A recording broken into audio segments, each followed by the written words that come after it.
السلام علیکم ورحمۃ اللہ وبرکاتہ۔ ناظرین، آج کی ایک اور ویڈیو لے کر آپ کی خدمت میں حاضر ہیں، اور اس ویڈیو کا عنوان ہے اللہ تعالیٰ کی رحمت۔ رسول اللہ صلی اللہ علیہ وآلہ وسلم نے فرمایا، اللہ تعالیٰ رات کے وقت اپنا ہاتھ کشادہ کرتا ہے تاکہ دن کا گناہ گار توبہ کر لے، اور دن کو اپنا ہاتھ کھولتا ہے تاکہ رات کا گناہ گار توبہ کر لے۔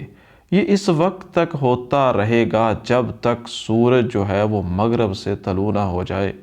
تو ہمیں بھی چاہیے کہ اللہ تعالیٰ سے ہم زیادہ سے زیادہ مغفرت مانگیں، توبہ کریں، تاکہ اللہ تعالیٰ ہمیں بھی جو ہے وہ گناہ اللہ تعالیٰ اپنی رحمت میں لے لے، اللہ تعالیٰ ہم لوگوں کو معاف کر دے۔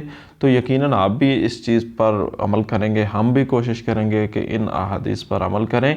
اب ملتے ہیں نیکسٹ نئی ویڈیو میں۔ اس چھوٹے سے پیغام کو شیئر ضرور کیجیے گا۔ السلام علیکم ورحمۃ اللہ وبرکاتہ۔